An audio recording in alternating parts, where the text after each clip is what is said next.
Hello and welcome to Movie Buffs, a show where the action is the juice and where we live our lives a quarter mile at a time. I'm your host, Shani B. You can find me on all the socials at It's Me, Shani B. And I'm Cisco for Misfit Minded. You can follow me on all the socials at misfit_minded and my website, misfitminded.com. Each week, we take the red pill and use our certain set of skills to break down the best action films of all time. Today, we're talking about the 1979 film Mad Max. Max. He's a cop in a world where law and order have long been forgotten. When the gang killed his partner, Max got mad. When they attacked his family, Please don't hurt my baby. Max got even. Mad Max, the maximum force of the future. Rated R.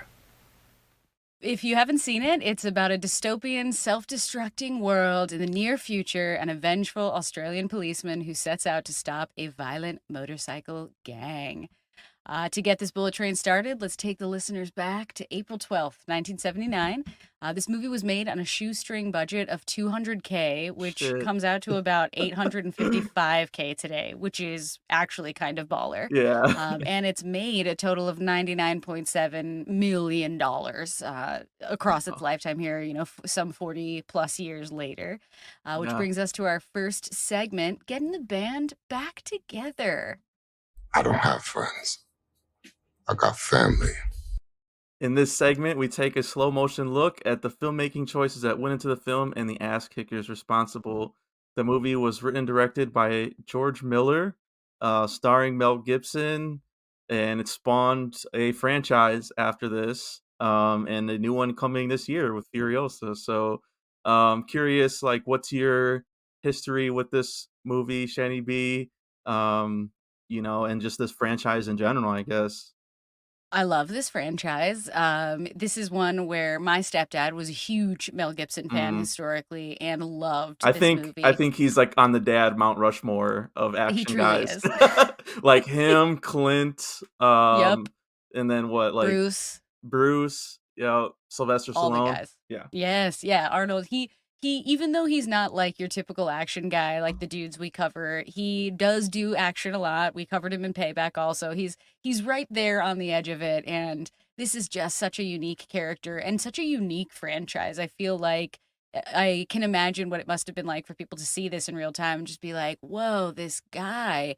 And it's surprising that it's Mel Gibson, but I've always had a sweet spot here. I love the original trilogy. I really liked Fury Road, and I'm very excited for Furiosa. Oh yeah. Yeah, actually, confession time, I guess I'll say right now. I don't think I've ever seen this movie before. I thought I had. I That's thought awesome. I thought I had, but I think I was conflating it with Road Warrior, which I definitely seen. Yes. But and they're kind of similar, but like I don't know, like Road Warrior pretty much from my memory. Again, I haven't seen that since a long time, but like it picks up like right where this leaves off. Like there's Yes. no so like I just went in with like he has no backstory, which is kind of what Fury Road did when it came Mhm. out.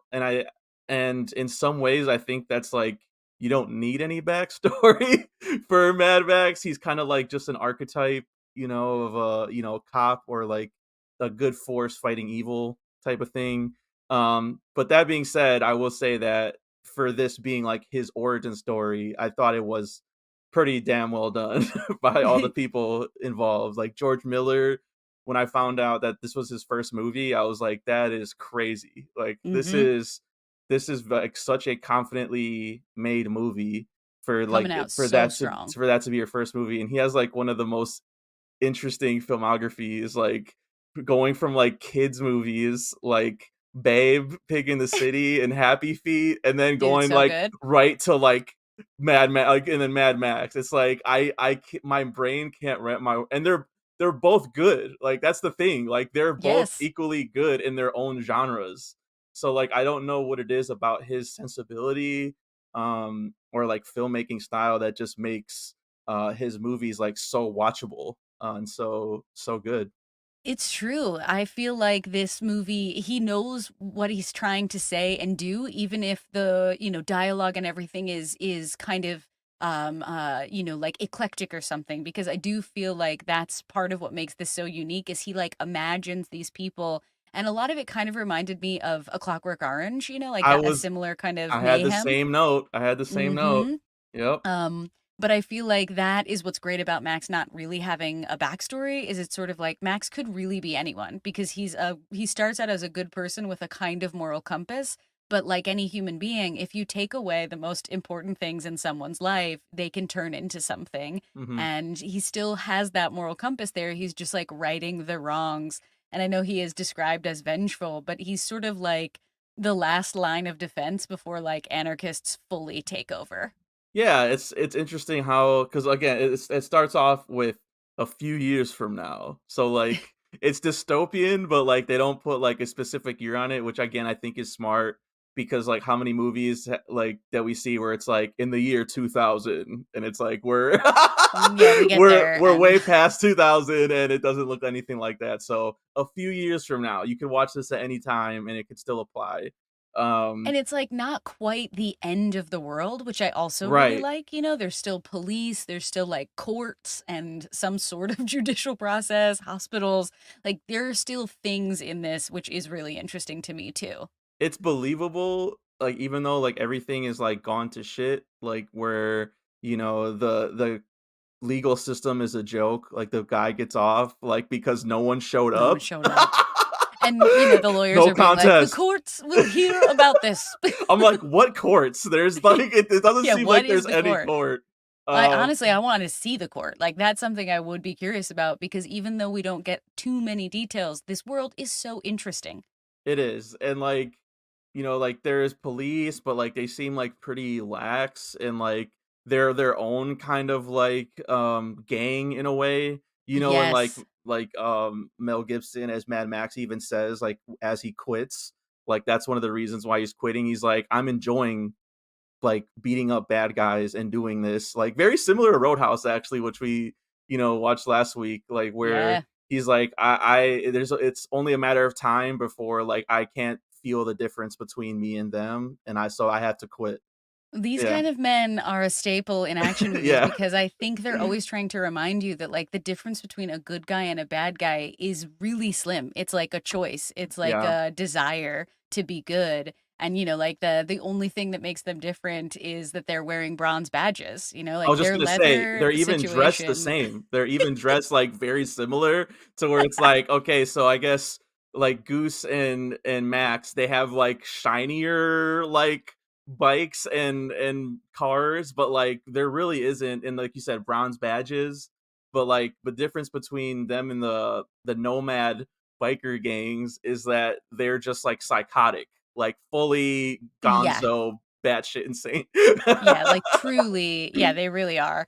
Which is fantastic, because I think that's part of what makes something like this understandable, is it's sort of like, well, what happens when there are people who like truly don't care about the law because they're that psychopathic. Like they're that willing to totally blow up everything and have no kind of moral standing, which I do feel like is a common theme in like the late 70s through the Mhm. 70s. Like there's a lot of those types of movies where they're like, in the future capitalism's going to ruin everything. It's going to be all about this stuff and no one's going to care anymore. And I do feel like these guys they really put you off center. Like they're just saying the weirdest things, they're doing the weirdest things. And he has found a way to capture it. Like I think I really like the filmmaking of this, because you can tell that he is trying to highlight images rather than just tell you. He really is looking to show you how rough and dangerous and scary the road is in his filmmaking. Oh yeah, like I think the first like 20 minutes of this movie is like perfect. Like, Yes. like they like you said, they start off, we don't even meet Max right away because there's all these other characters. Like you got the Knight Rider, and he's like, just saying all this random, he has the police like Yep, he radio. stole one of their cars. So he's talking to them and being like, "I'm the Knight Rider. I'm a terminal psycho. I'm a terminal psychotic." Like, Yes. and just like toying with them. And it takes like two cop cars kind of like trying and failing to follow the suspect before Max gets brought in. So already we're like Yeah. determining that like Max is like the cream of the crop here. Yep. He's who they go to when they need someone to seal the deal. And then the way they shoot him, it's like Indiana Jones. It's like, So good. that you see his boots, you get that low angle on his boots, and then you Yep, see his like the gun. back of his head, like his haircut, his shades, but you really don't see that it's like Mel Gibson. And I don't know if this was Yeah, like reflection. I don't know if this was like his first movie, but I think this was definitely like the It's first early. the first one that like turned him into a star, pretty much. Like this and the Road Warrior were definitely like the Yes. two earliest ones, and it's shocking to see a baby faced Mel Gibson. Like It's it so really, true. He really is baby yeah, faced. And he has like an innocent look in his eyes, like he really has a kind of duality that is, I think, the quality that he brings to all of his roles eventually. But it is wild to see the beginning of that and to know that in a movie like this, where they're really not paying him the big bucks, this is just what he has to offer. This is what he's bringing to the table. yeah. It's really incredible, like just to watch, a star being formed. I like when you get to see those early movies and be like, oh yeah, you can Yeah. definitely see like this guy had it from the very beginning. Yeah. Um, And a movie like this at a certain time is like really having to bring all the big budget stuff with it. It has such a good score and it has good music that's really like focusing and setting the tone throughout. The sound design that really captures every step in those leather suits is fantastic. And just the way they're covering these stunts. For a movie with no money that's got to destroy a lot of cars, they did a good job of like not wasting probably the few cars they had to do this with. And it's kind of wild to imagine that they did that so cheaply and that like I guess I haven't really read too much of if somebody got hurt or like how dangerous this really was, but it looks like it cost $1 million and it yeah, really didn't. yeah. And there's even thoughtfulness, like the transitions of him when he's having the nightmare after the accident, the way he looks at his friend, like they're just these really Oh like yeah, like ahead of their time feeling filmmaking moments. when Goose is in that like Whatever that chamber. thing Yeah, I is. don't know Yeah. what you would call that, but like because he was burned and his hand like falls out, and I was like, that's a horrifying image. Like I just watched Talk to Me, which came out last Mm. year. Have you seen I haven't that? seen it yet. Oh No, my I'm really god. Well, excited though. Is there's it good? not spoiling anything. It's really good. But not Okay. spoiling anything, but like the ghosts in there are like that's their skin. It's like burned, like I don't know, Yeah. fleshy, like disgusting. And so like it just reminded, like I was on my mind, and then I watched this, and it's played like a jump scare almost, like it pops out at them. Yeah. So yeah, some of those images. I mean, there was some where like they like fade into the crows. I noted that one. Like some of those like Yes. fades and transitions into like the nature, and things like that. The ocean, like just like the scenery that they're shooting, like with him and his wife. Yeah. Like by there, I thought that was like a very sweet, like intimate scene. Little To Jess. contrast the straight like road mayhem that's happening in Mhm. every other scene. And even like when the wife is running through the forest, I was like, this is like something like from a Shakespeare play or something. Like this is like really Yeah. like cinematic and like nightmarish in kind of like a surreal way that like Mhm. again George Miller was bringing a lot of those like sensibilities to the movie, I think. Absolutely. Yeah, this movie it's old school and it was made for a small amount of money, but this is another great example of how if you have a concise vision as a filmmaker, if you have a strong idea and you've put the right people in place to help you execute it, you can get it done. You can get it done on under $1 million, which is wild. Yeah, and then and then even like the at the very end when Max fades into he's walking away and then he fades into his car and it drives towards you. I was like, that's the shit right there. That's some good shit. Yes, yes. It's the small moments that really stick with you in great films. And I do feel like going back into the past, into the 70s, where some of these filmmakers really just had to like Yeah, totally bank on 79. themselves. This holds up so well for 70. I mean, like it has that kind of feel of like a Roger Corman movie. Mm-hmm. Like one of those low budget, like American exploitation movies, but like again, George Miller and company definitely elevated to like a certain level. You mentioned the score too. That was literally like the Oh, very first note I I wrote down you know me. because because I the main menu music was like this classical, like, romantic like score, and I was like, okay, all Of right. course. And then it starts off with that kind of, again, Indiana Jones like adventure, with those horns, Mhm. um, kind of setting the suspense for you. So yeah, shout out to Brian May who did the score, because I Let's think go. it really sets the tone of kind of like a Western classical pulpy kind of movie that you're watching, which a lot of these movies had. So it definitely felt like it fit really well. Well, and it also makes sure that we don't lose the emotional pieces because, there are really dramatic things that happen Yes, in this story. exactly. And I think the music is helping you understand that like when you feel the safest, that's actually when you're in the most danger in a world like this. Hmm. When you forget that just outside of the fence of wherever you are, just down the road from wherever you are, there is mayhem and you have to be ready for it. If you forget about it, it's sneaking right up on you, which is wild. This movie, yeah, like this movie is crazy, and I wish I could be there or go back in time and to get people's like initial experiences as they're leaving the theater, what they were thinking, and what. I couldn't find too many reviewers from in real time. I was looking for Hmm. real time reviews, and I couldn't find anybody to be like, "This movie it's problematic." Like I was assuming so much, and so hopefully, like some more research will come to light or something, but with a movie like this, I have to imagine people were like, "Whoa," when they left this theater. Yeah, definitely. Like, and this is an Australian film too. We should mention that, which I think Mhm. I like too, because um, it's similar to Roadhouse again. They let them keep all their accents, which I think it brings that sort of like outer world quality to it. Yes. Just unlike their slang, and that was like one of the biggest things that reminded me of Clockwork Orange, was just the slang they were using that I wasn't familiar with, but like you just use context clues and you're like, oh, okay, like that's what they're talking about. And I then just like the gangs in general, just like wreaking havoc for no reason. Like that's Clockwork Orange all day. Mhm. So yeah. Zeb, what were you gonna say? I was just gonna say that's the authenticity of like international cinema also like really exploding at this time because I do feel like there's like Picnic at Hanging Rock I think is an early Australian film that like means a lot to the cinema there, but I have to imagine that this is huge because it really does. It's highlighting their own cultural differences, the variance there, not trying to make this anywhere USA, not trying to make this movie for anyone else Hmm. basically, but bringing us into the culture, and I appreciate when you can watch an international movie and you can join in rather than be like, this isn't for me. This wasn't made for me. I really Right. like that.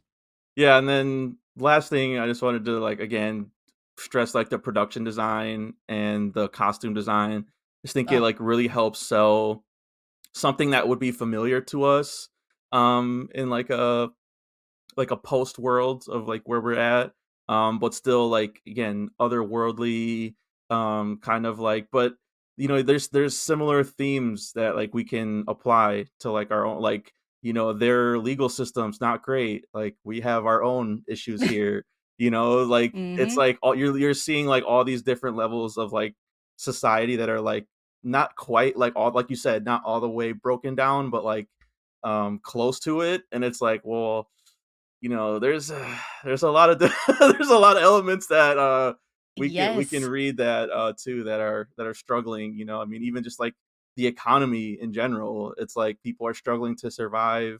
And not saying it's going to turn into like motor gangs or anything like that, but you can see that kind of like feeling of Yeah. like unrest, like in the air, and yeah, the gangs are just terrifying in general. Like it's just Fully. like, I'm afraid of the Clockwork Orange gang too, but there's something about like the ones in here with like their eye makeup and like the way Just that they like jump at people and are like in their physical space and touching them, and they're just they're just a really really cell that you would not want to cross these people. no, no. Like also to your point about the fashion, I think that's what's interesting too. Like as I get older and I go through decades and I see things strangely recycled across different decades, I feel like you can sense that within their wardrobe too. Like they just take pieces from what they like, and those Yeah. pieces kind of give them identities.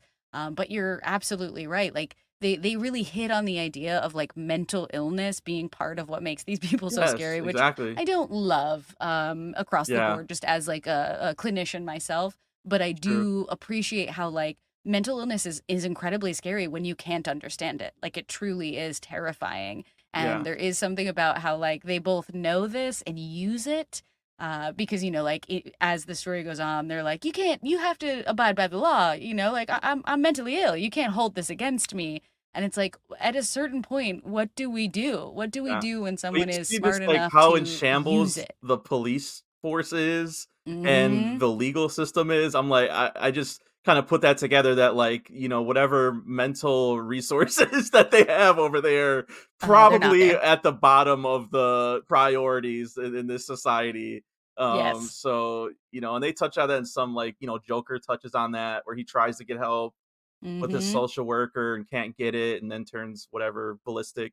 But yeah, Yep. and yeah, like what you're saying, I think that's true. Like taking pieces because I was trying to put together that like when Easy Rider was made, kind of around this time, and Mm-hmm. like biker culture in Yep. general, which I know was like more American, but like even in the Warriors, like I was watching some of those features on the 4K I have, and they had the costume designer on there, and she was talking. She literally like handmade every single like piece there. It was like incredible, and she was So talking, and awesome. she had like the book of like all of what she had, and some of them like the Warriors one. I think she said was taken from a Hell's Angels like vest, like, Yeah. so that's why you see, like, the wings, and then she just put, like, a skull, like, in the middle of it or something like that, and so, again, what you're s like, literally what you're saying is taking these pieces that she thrifted and then, repurposing them for the purposes of the Warriors, which is also kind of like a dystopian gang movie.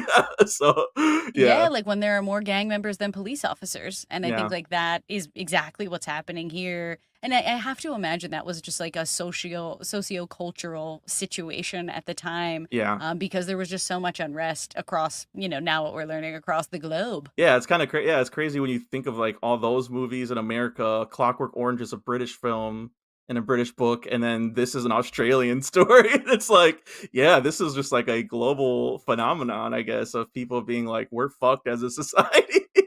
Well, there's always something too about how like it's always young people. Yeah. Every Oh, yeah, generation yeah, yeah. doesn't know how to understand young people every generation or so. And there is something about how like we're afraid of young people because young people will be in charge next, but they also hate authority. And this is Mm. like a really interesting juxto because like All the some of the boomers folks in all the the gangs boomers shaking in their boots. shaking in their boots. But like that's what I like about the gang here is that like it's kind of spread out. They aren't all like clearly young men. Some of them seem older. Some people Yeah. seem like if you can like abide by the rules of the road or whatever, you can like survive and anybody can really take advantage of the freedom of the road, which I think is a uniquely interesting thing to this story too.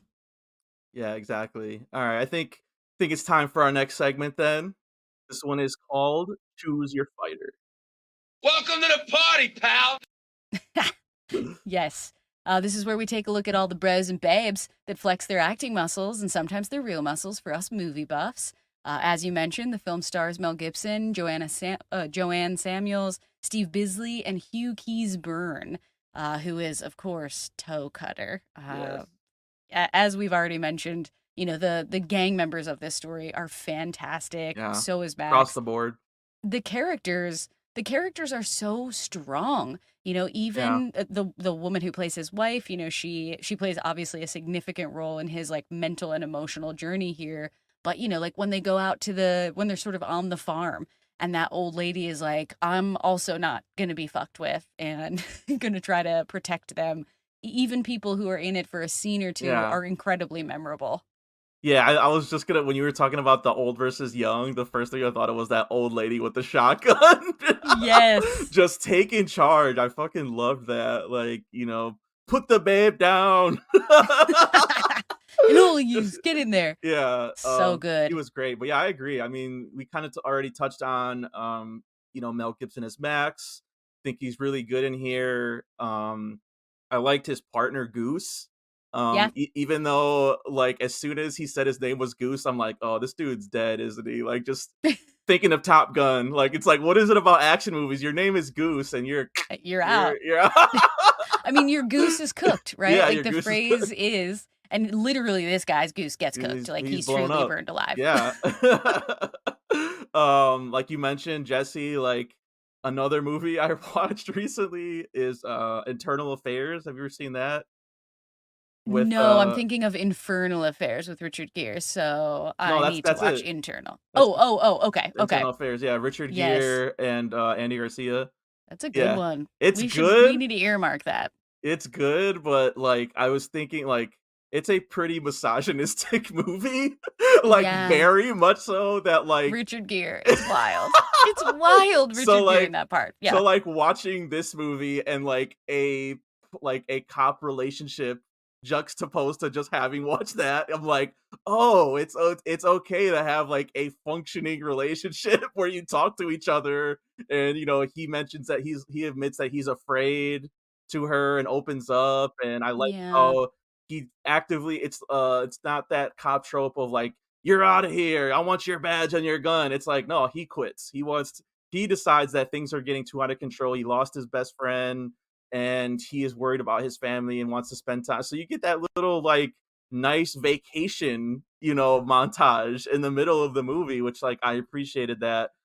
They're showing that he tried to get away from this life. He wasn't like actively seeking to, take on this violent lifestyle.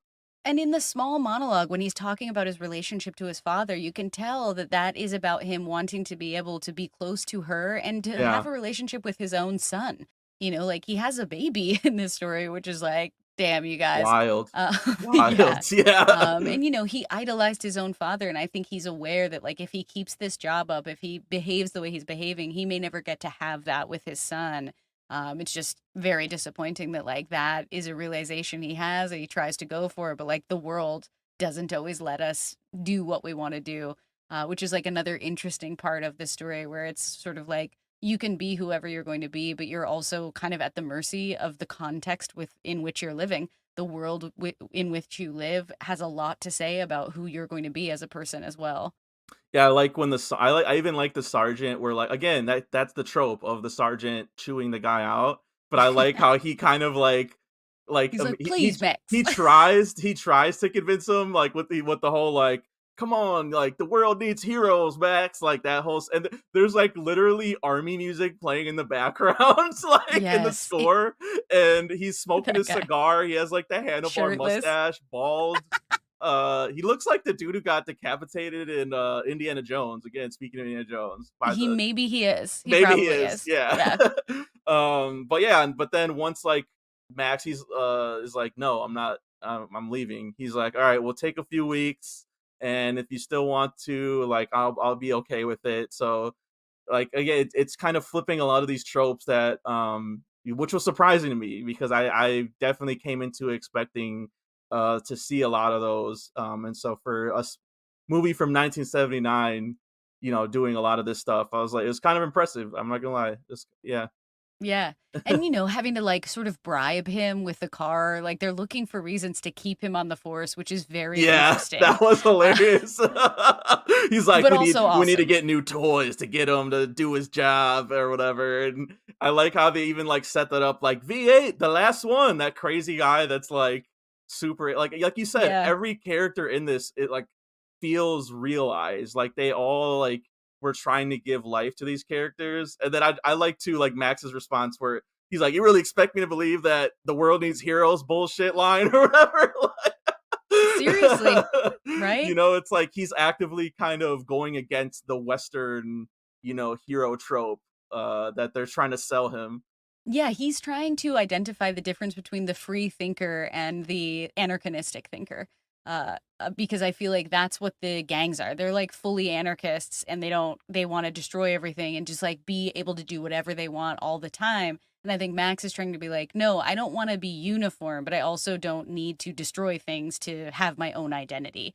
And I'm definitely not going to subscribe to groupthink one way or the other. I'm going to make my own choices. And I do think that is like something that sticks with his character throughout the franchise, even into the modern Fury Road version. Tom Hardy is not quite Mel Gibson. There's something else, a different quality to him that I also like.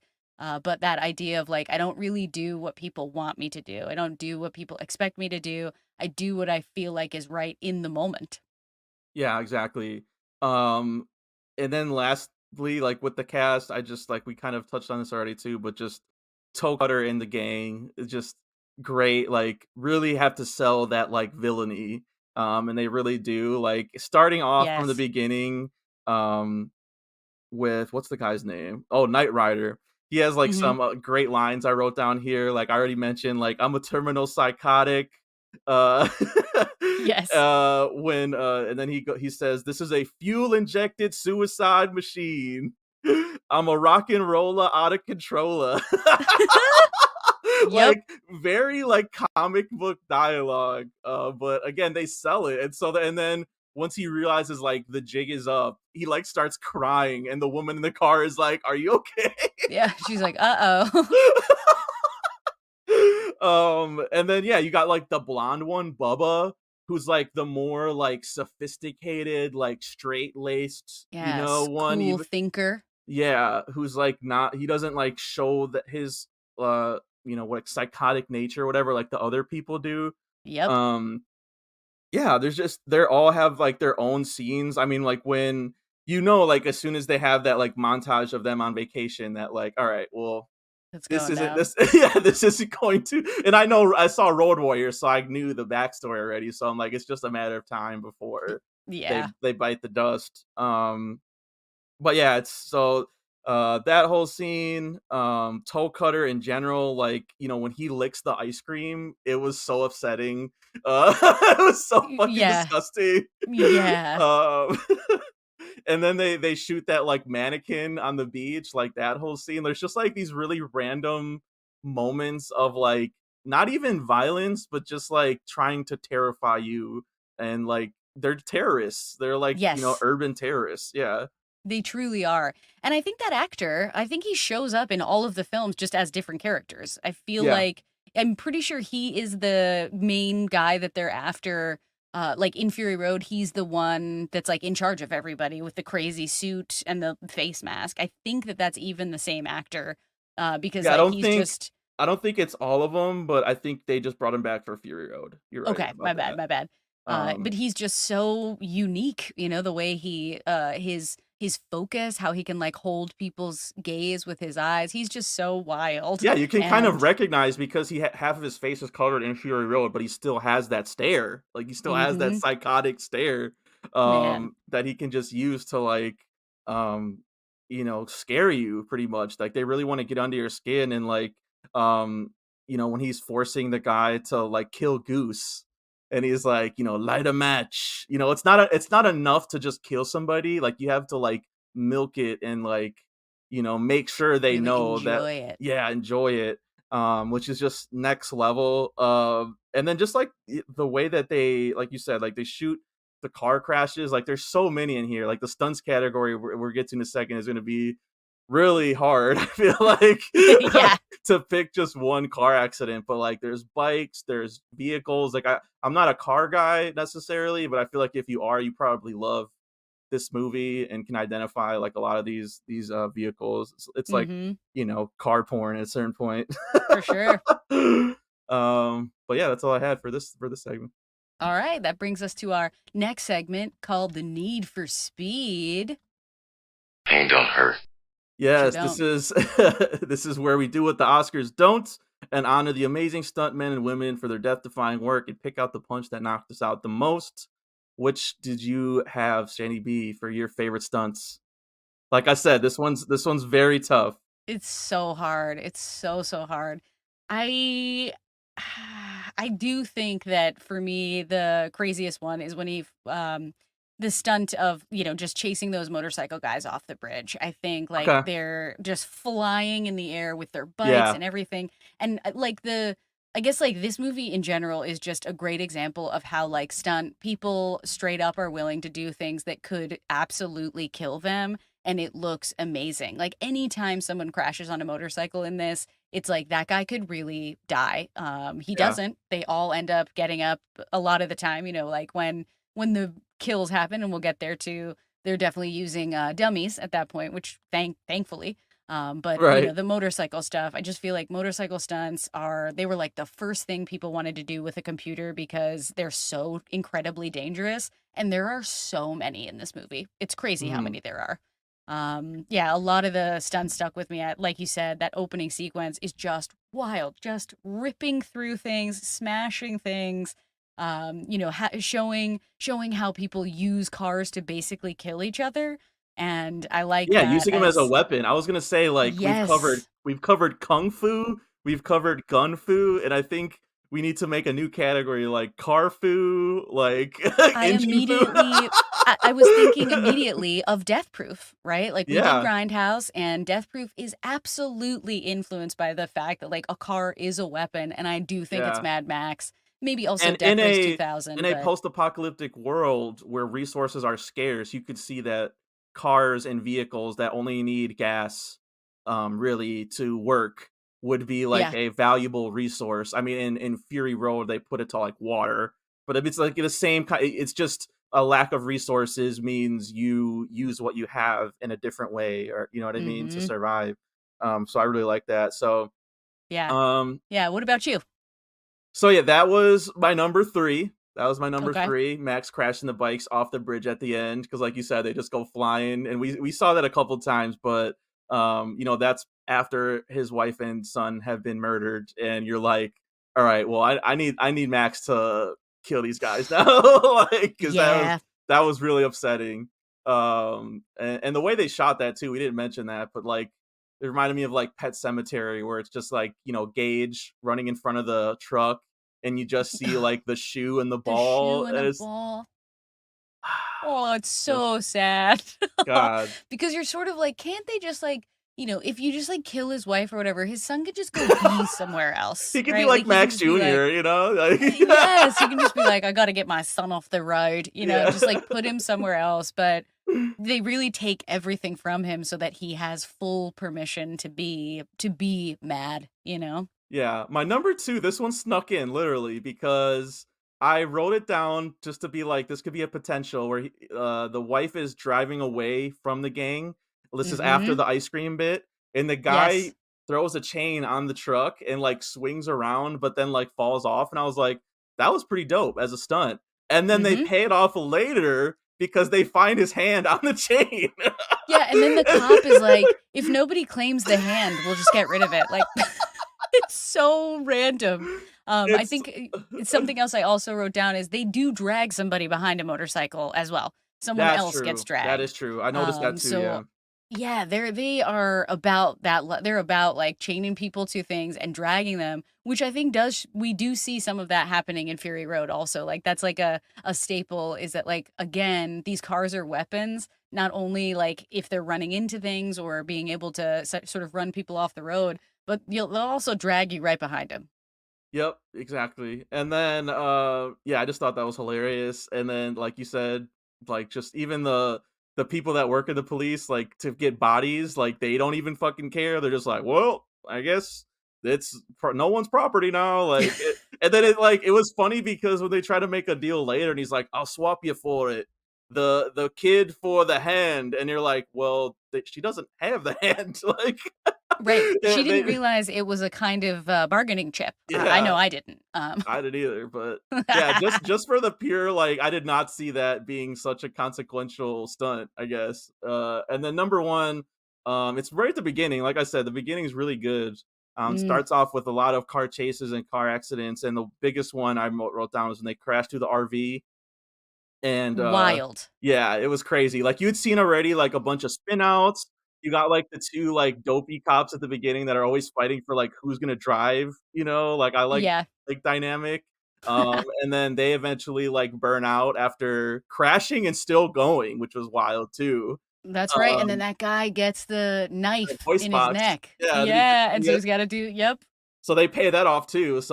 I like how they keep, adding to these characters too in that way. But yeah, like, and then that one, the RV one, is right after there's a kid that runs into the middle of the road the first time, and They they have to almost get him. swerve out of their way and then go through the RV. Like, it was a dual because they show the guy backing up with the RV and the kid Yep. running across. So it's really set up and paid off really well, which is why I like those. Yeah, and creating so much suspense because you're sort of like, well, what is going to happen? And we talked last week about how like there were a lot of really interesting attempts at crazy car stunts in Roadhouse, but they were using a computer, so they didn't pack as much of a punch as like Right. when he bursts through that RV and Oh yeah, everything's like just flying all over. comparing the CG car stuff in Roadhouse to Epic. this week is like night and I would much rather have this style of Yeah. car stunts. What could it cost to destroy an old Right. RV? What could it cost? Exactly. Right? It is kind of funny though because like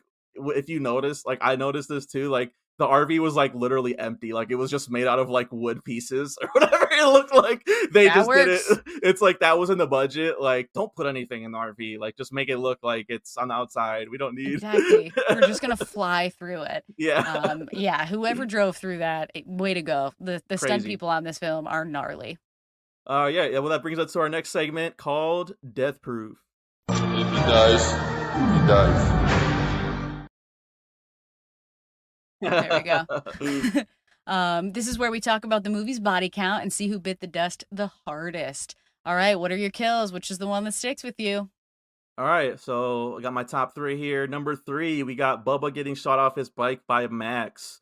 Yes. Again, this was the more sophisticated guy. This is like the only time you see him in this movie, like going against authority almost. I feel like he pretty much follows Toe Cutter's instructions. He goes to pick up that guy from the jail.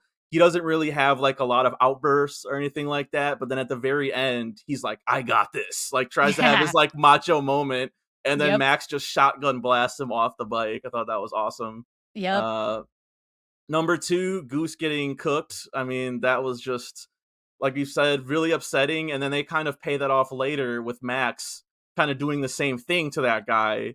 But like not in a like he almost turns into Jigsaw. He gives him a saw and he's I literally was gonna like say, yes, the Saw filmmakers are Australian guys, so they have to Oh, have this been is influenced true. by This this. is true. Good catch. They have to have been like, we're doing a little Mad Max vibe up in here. Yeah, he's because like, he you can does. cut off the chain. That'll probably take 10 minutes, or you can cut Yep. off your ankle. That'll probably be 5. It's up to you.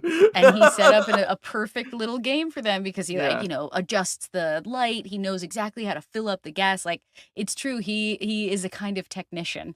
Yeah. And then number 1, it has to be Toe Cutter getting run over by the 18-wheeler. It was It so looks fun. As amazing. soon as it happened, wrote best kill.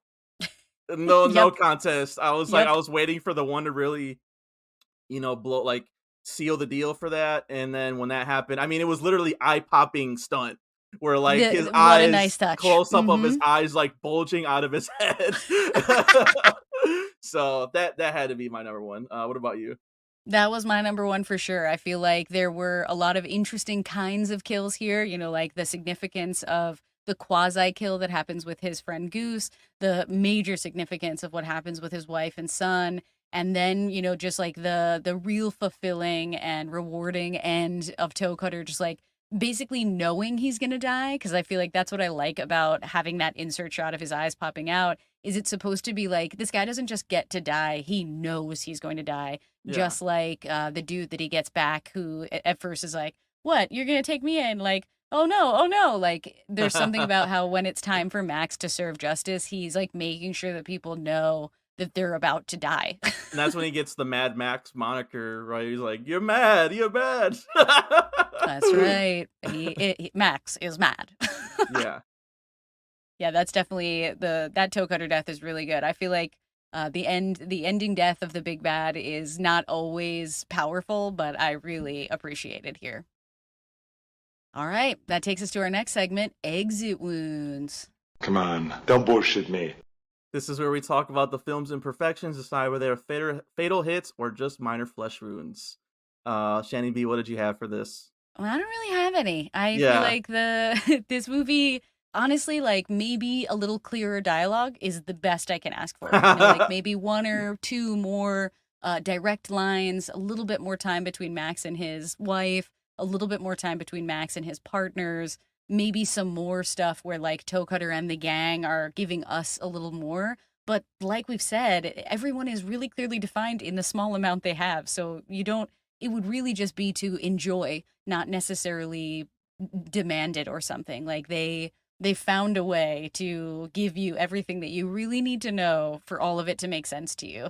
And so, that's maybe they don't need to kill his son. That's my other thing. But Yeah, if he's going to go that full was tough. mad, he can't have anything left. I do get it. Yeah, What about you? true. I didn't have that much either. I guess the only thing is that the third act I feel like kind of lost me a little bit, where they did such a good job of the world building, which we talked about in the first and second act, and like identifying the characters, and then once it just got to like Max and his family, I was like in on that story, but then I don't know, it just kind of it turned into a more traditional like action revenge story than what Mm, was set up in the movie, I guess is kind of what I would say about it. And I don't and just the ordering of Toe Cutter happening before the Saw kill, it's like I don't know what the logic is on that. Toe Cutter is clearly the leader there. That's clearly like the biggest kill stunt. Like I just you end with that, and you could still have Max driving in the opposite direction or so. Like I get like that's why they did it probably because they wanted him to walk away into the sunset kind of thing. But like you mm-hmm. could still have that sort of thing. I feel like with that. But yeah, that's all I really had. It's true. I feel like I have thought about that a lot too, and all I could come up with was I thought that guy represented the last time Max abided by the law. Because when he dealt with that guy Mm, initially, he was trying to abide by the law. He brought him in, he followed all the protocols, and the fact that they had to let this guy go is part of why the whole toe cutter thing happens. He returns to this gang, they are that one was empowered like more more and more. personal with Goose. Yeah. Yeah. And so I do feel like that's the one where he like actually goes maybe insane mad rather than Okay. just like angry mad, the way that like Yeah. with Toe Cutter it's so easy to be angry at this guy. He's insane and he's done something so fucked. And he had a great time. He like really enjoyed it. Hmm. This other guy, I feel like it's sort of like I'm really done caring about anything. If you deserve to die, you're gonna die now. Yeah. Well, that makes sense. I buy that. True. Which brings us to our very last segment. Game over, man. Get to the chopper! Finally, this is where we will rate the film out of, I guess, 5 gas cans. All right, what do you give this film out of 5 gas cans? What's your rating? This is tough because, like I said, I came into this thinking I knew what was happening, and I'd never seen this before, so this was like my first time. Um, That being said, I liked it, but it's really hard. Again, another thing is like having seen Road Warrior, which is like agreed upon as like maybe the best Mad Max, and Yes. Fury Road, which arguably is also the best Mad Max. And then you see this one, and it's like more of a setup story, like prequel kind of thing. Mm-hmm. Um, and doesn't match the stunt work and kills of that one, and it's like it's tough to rate this. So I don't know. I'll say this. I'll give this one 3 gas cans out of 5. I think it's pretty good. Sets up the character and the story pretty well, but definitely not like the peaks of this franchise, like what would go on to be Mad Max and like just the creativity, and they really like focus more on that like world building that we talked about. Maybe because they had more of a budget or because it was more successful, but I still like this one. It just didn't, blow me away as much as those other ones. It's just a tall order for any movie. So, what about you? It's true. I think I'm actually going the same. 3 for me Okay. as well. Because I agree. I feel like The Road Warrior is a great example of like when a sequel doesn't surpass it for the wrong reasons, but like takes everything that was good about the first one and elevates it. Yeah. And I do feel like, especially those older movies, their sequels are always able to do that because like they started out as something amazing, and then Yeah. they were like, yeah, and this is what if I Or had like more a money, great I would have done. idea. They had like a great Yes. idea, but then like Yes. you can even kind of tell that George Miller was like waiting for the green light to go full in, with the Yeah. sequels. Yeah, yeah, yeah. But yeah, I think, just being an origin story and everything I know that's going to come after it, I agree. Like it doesn't really get to be the pinnacle because it's just the seed, but it's such a damn good seed. It So really is. It I still gotta has a give it. lot of good. I mean, we didn't even talk about like just some of the smaller like. I like that his like Goose goes to the bar afterwards after he's like upset and then Yep. just like sleeps with the singer. Like he was just eyeing the jazz singer the whole Yep. time. Gets to sleep with her, or like the little sign language thing that like Max and his wife have. Like these That's little right. cool. Or him, his wife playing saxophone while he's just chilling in that. Like, there's just these Let's go. there's these random things that they do that I'm like, man, there's just a lot of creativity and things I've never seen before in this movie. So it's worth a watch just for that, I guess. Yeah, to know kind of where it all started, to see the difference between who Max was when he wasn't fully embracing this part of his identity is an important part of this. But I do feel like that's what's great about this franchise is that like everybody understands the assignment of like where it started, and Yeah. they're bringing that in their characters. So I do appreciate it. And yeah, We'll I see have to give what they it do with props. Furiosa. We'll see what they do with it now. I can't You know, Anya wait. Taylor Joy is one of our Oh, faves. she's a So queen. I mean, yeah, honestly, I'm a little sad that we don't get more Charlize playing me too. Furiosa because she was so dope. She really was. But the character deserves more, so I'm excited that we'll Yeah, get more of that for sure. very true. Awesome. All right, I think that wraps it up for us. Let's remind the people where they can find us. Get your fix and follow the show at We Stay Buff on Instagram, Facebook, and YouTube, and Twitch at The Buffs. Follow me on all the socials at misfit_minded and my website, misfitminded.com. So you never miss a rep. Subscribe to the podcast on Spotify and Apple Podcasts, and please leave a review. 5 stars, 5 stars, 5 stars. And you can follow me on all the socials at It's Me, Shani B. All right, thanks again for listening. Next week, we're going to be headed back to 99, the best year in movies, to cover The Matrix for its 25th anniversary. So we'll catch you for another edition of Movie Buffs. Until then, Stay stay buff. buff.